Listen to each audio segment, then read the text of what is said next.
convidei o professor Armando. O professor Armando aqui, ele tem toda uma vida dedicada à educação. Professor, doutor, mestre, pós-mestre, é um homem que... Estudei bastante, Meu né? Deus. Você diz, ele parou? Não. Ele continua sendo professor, né? Nativa, né, professor? Sem dúvida, sem dúvida. E também é consultor de empresas, palestrante, escritor de já muitos livros técnicos, é isso? É verdade, é verdade. Os livros que eu escrevi são na área de gerenciamento de projetos e na área de formação de professores para o ensino superior. Então, são 7 livros publicados, né? 5 na área de gerenciamento de projetos e 2 na área de formação de professores. Que é a tua área de formação, né? Sim. Você atua também na área, atua na área de TI? Sim, na área de gerenciamento de projetos, de TI e de consultoria empresarial. O professor Armando também trabalhou em grandes empresas, entre elas a Coca-Cola, é isso? A Unisys. E Unisys também. Isso. Alcan, que é uma empresa canadense. Alcan, uma empresa de alumínio, uma empresa canadense. O que é para você estudar? Se debruçar, você como um legítimo representante da educação, professor? Olha, eu acho que estudar é o crescimento contínuo, é o desenvolvimento do ser humano. Eu acho que eu estudei a vida toda e vou estudar a vida toda. Eu adoro pesquisar, adoro, né? Eu fiz graduação, fiz pós-graduação, fiz mestrado, doutorado, pós-doutorado. E um pouquinho antes da pandemia eu fui estudar um assunto que me interessa muito, sabe, Mário? Que é a inteligência emocional. E eu fui estudar na Itália e fui estudar na Espanha inteligência emocional. Importante isso, hein? Porque hoje em dia a inteligência emocional, claro que as habilidades técnicas são importantes, mas o autocontrole, o autoconhecimento, a empatia, assim, são habilidades importantíssimas hoje para qualquer professor, qualquer gestor, qualquer profissional. Esses dias, professor, eu estava entrevistando um profissional da área de RH e ela justamente falava sobre isso. Hoje as empresas contratam seus funcionários não só baseado no seu currículo em termos de formação técnica, mas principalmente na sua habilidade de poder falar com pessoas. É importante isso, né? Porque as habilidades comportamentais hoje, né? Por exemplo, liderança, comunicação, negociação, né? São habilidades comportamentais e fundamentais para qualquer profissão. Qualquer profissão hoje, né?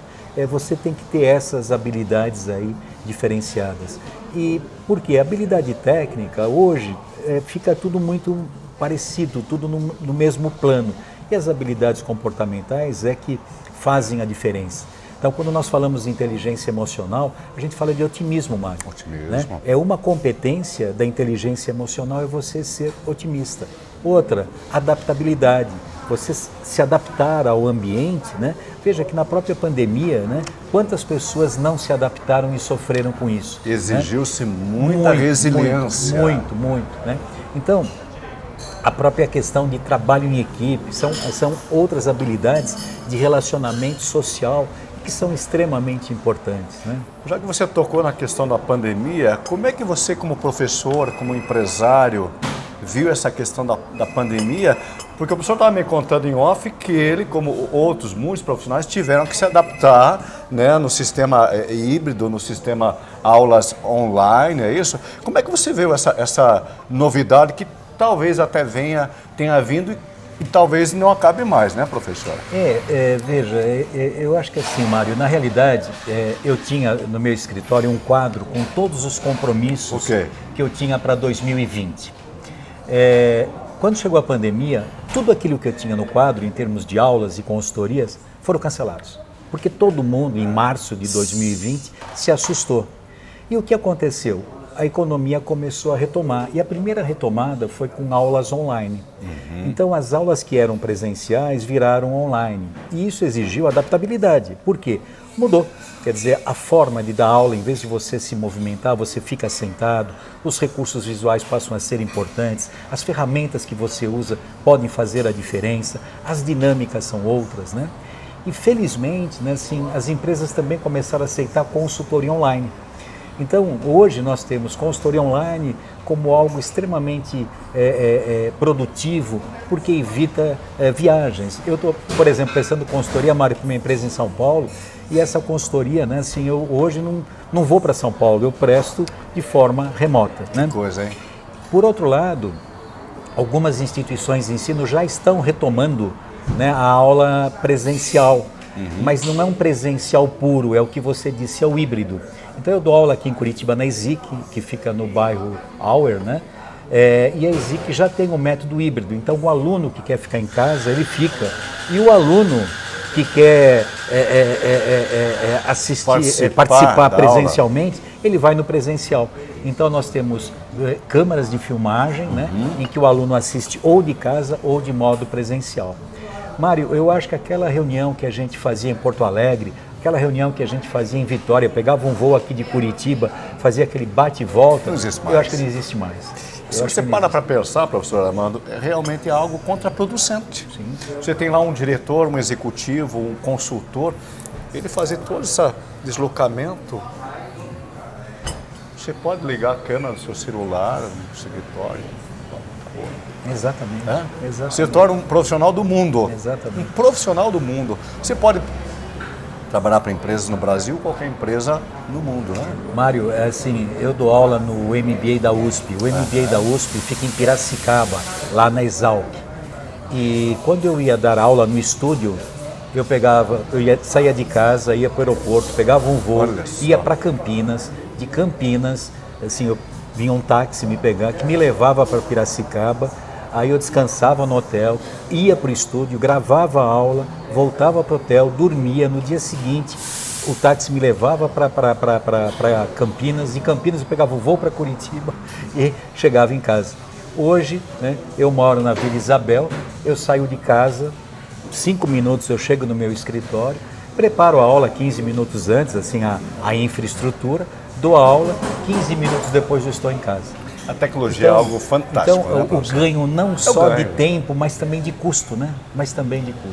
E está vindo por aí fortemente o metaverso, né? Que é uma realidade que é uma ferramenta a mais, né? Sem dúvida. Que vai ainda fazer com que o homem esteja em muitos lugares, fazendo várias coisas, sem precisar o fator mais importante dele, que é o tempo. Né? O maior patrimônio. Professor, vamos falar de uma coisa bacana. Vamos ver. Esse moço estava me contando aqui que na pandemia ele contou pra gente que não parou de trabalhar, se reinventou, foi buscar novas ferramentas, aulas online, consultoria online, mas ele disse, vou aproveitar e vou pedalar para Curitiba. É verdade isso, professor? É verdade. Na realidade, assim, os esportes coletivos, né? Não que eu goste de esporte, eles ficaram proibidos, né? Sim. Então as atividades individuais que eram recomendadas. E eu, como não gosto muito de bicicleta dentro de casa, né, ou pular corda, eu resolvi sair pela cidade. Que coisa. E sair pela cidade, né, Mário, a gente só vê coisas bonitas aqui em Curitiba. E aí a coisa virou meio uma neurose de passear e começar a fotografar a cidade, né? Só um detalhe, você é curitibano? Não. Ele nasceu em São Paulo. Você é curitibano? Não. Eu sou paulistano. Há quanto tempo em Curitiba? Estou há 8 anos em Curitiba. Então, olha só, é uma visão de um paulistano redescobrindo a nossa cidade. Conta pra gente, como é que foi essa experiência? Veja, eu acho que assim, a grande questão, eu acho que quem é da cidade não percebe tanta coisa bonita que a cidade tem, né? A grama do vizinho é mais verde. Não, veja, eu não estou querendo ser demagogo não, Mário, mas se você pegar os parques que Curitiba tem, não, sem dúvida, as praças de Curitiba, né, assim, as ruas, as calçadas de Curitiba, todas arborizadas, floridas, né, uma coisa incrível. E aí eu comecei, durante esses meus passeios, a fotografar a cidade, né? E fotografei o Água Verde, o Alto da 15, e a coisa foi tomando proporções para eu conhecer outros bairros. E aí eu comecei a pesquisar também a origem dos bairros, o nome, por que tinha aquele nome, né? Por que o Água Verde chama Água Verde? Por que Portão é Portão? Por que Água Verde é Água Verde? Por que Portão é Portão, né? Por que Água Verde é Água Verde? O portão é portão porque há muitos anos atrás existia uma porteira, né, da vigilância sanitária. Então, quando os animais passavam para serem vendidos, comercializados, tinham que parar nessa porteira. Então o pessoal falava, ih, vai ter que parar no portão. E ficou o portão. Que legal. O Água Verde, né? Assim, só complementando, Mário, é porque o riacho Água Verde, ele tinha algas e a água ficava esverdeada. Olha. Por isso que se chama... Bairro Bacaxiri. O Bacaxiri, né, assim, há algumas alternativas. A mais conhecida é de um fazendeiro, né, argelino, né, e na Argélia se fala francês. E dizem, né, assim, diz a história que esse fazendeiro tinha uma vaca chamada Chérie, que em francês é querida. Isso. E ele um dia perdeu essa vaca e saiu procurando pela vaca Chérie, né? E com o sotaque do francês. Né? Isso mesmo. Essa é uma das origens aí. A bicicleta ele trouxe sim, está no estacionamento aqui do American Way, né? Dá uma olhadinha aqui na bicicleta aí. E ele me contou aqui que ela tem nome, essa bicicleta, professor. Ela se chama Celeste. Celeste. Você tem ideia de quanto você já percorreu com ela aqui por Curitiba? Então, eu pesquisei 57 bairros, né? Alguns bairros são mais próximos da minha casa, outros são mais distantes. E eu sempre saí só de bike, nada de carro. Você fazia um roteiro ou não? Eu pesquisava um pouco antes o bairro para conhecer a história do bairro, até para saber os atrativos do bairro.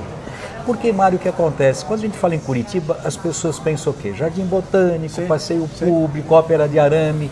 E se você for ao Novo Mundo, né, você vê coisas maravilhosas. Se você for ao Bom Retiro, coisas maravilhosas. Santa Felicidade, Cascatinha, né?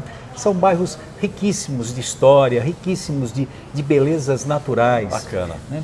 A araucária presente é algo fantástico, né? Assim, as estações do ano nós temos aqui, né, assim, as cerejeiras na Praça do Japão.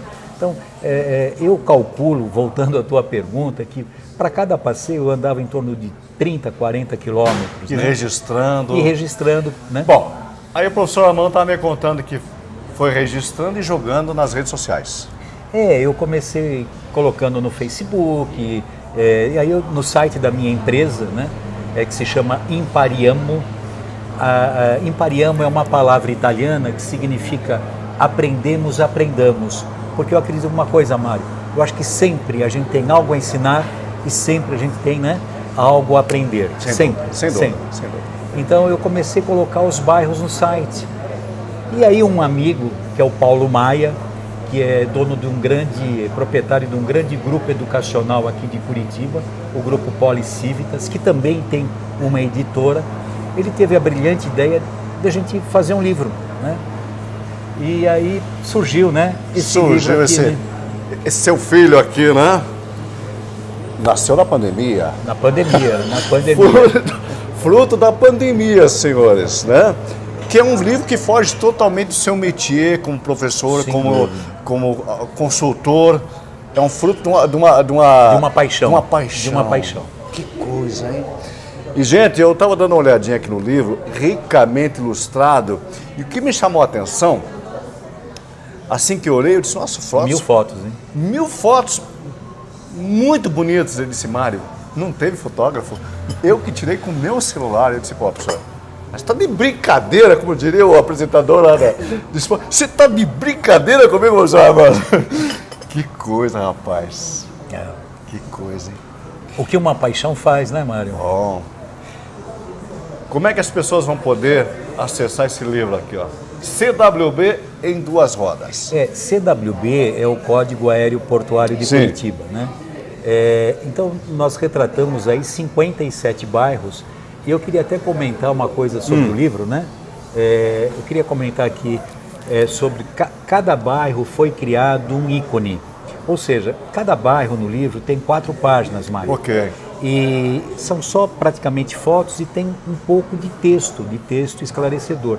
E com base na foto principal foi feito um ícone. Então, por exemplo, quando você pega aqui o bairro Batel, então você tem o Batel, qual que é o símbolo do Batel? É o Castelo Lupion. Então o Castelo Lupion... Aí aqui em cima... Em cima Foi tem criado um ícone, um símbolo aqui. um símbolo bacana. que é o Castelo Lupion. bacana. E aí nós temos outras páginas mostrando, né? Que beleza, hein? Olha essa praça aqui, gente, que inclusive aqui no Batel, né? Fizemos já uma matéria lá, né, Marcos? Onde tem lá a história da Inglaterra, né? Tem o telefone icônico lá. Muito bacana. E na última página, a gente apresenta o mapa de cada bairro, né? De cada... Aqui, esse aqui, né? A localização Aqui, no né? final de cada página do... No final de cada página, mostrando... ok. Isso. Olha o SIC aqui, ó, para você que mora no SIC. Eu acho que é um dos maiores bairros. É o maior bairro. É o maior bairro, né? É o maior bairro. Não sei se é o mais populoso. Agora, pouca gente também é o mais populoso. É o mais populoso? Porém, pouca gente sabe... Fruto do Jaime Lerner, né? Sim, você sabe, Criador Mário, do que bairro. a igreja Orleans fica no SIC, não é no bairro Orleans. Pois é. E tem algumas particularidades, viu? O ex-presídio do AU, não sei se você sabia, fica no Cabral, Olha não é no só. AU. Cadê essa parte, professor? Mais pra frente um das pouquinho. curiosidades Mais pra aqui, frente um né? pouquinho. Apoiadores, prefácio, vai. dedicatória à neta. A neta. Olha aqui, ó, dedico esse livro à minha netinha Yasmin. Ela é um xodó. Que fofo, professor. Algumas curiosidades, ó. Portal de Santa Felicidade não fica em Santa Felicidade, professor? Mercês. A caixa d'água do Alto da 15 não fica no bairro da 15. Fica onde? Cristo Rei. O shopping Cristo Rei não fica no Cristo Rei. Fica também no Alto da 15. Alto E da por 15. último, Mercado do Capão Raso não fica no Capão Raso. Fica no Novo Mundo. Novo Mundo. São algumas curiosidades que você vai encontrar aqui nesse belo livro, ricamente ilustrado, contando as histórias da nossa cidade, nossos bairros, feitas pelo professor Armando, a bordo da Celeste, Celeste. e registrando tudo com o seu celular. Fantástico, professor. Queria agradecer a oportunidade, Fantástico. né, que vocês estão dando para a gente aí de fazer essa divulgação. E eu queria dizer mais uma coisa, eu não ganho um centavo de direito autoral, não ganho. A minha negociação com a editora é que o direito autoral eu quero exemplar para distribuir para os meus alunos, principalmente de outras cidades e de outros estados, para que eles percebam o lugar que eu moro por opção, o que está dentro do meu coração, que é Curitiba. Bacana. Quem é a editora, professor? Qual é a editora? É a Policivitas. Policivitas. Ok. Professor, olha, fiquei muito feliz em conhecê-lo, né? E parabéns por esse trabalho fantástico aí e um reconhecimento à nossa cidade, de certa forma. Muito obrigado. Tá bom?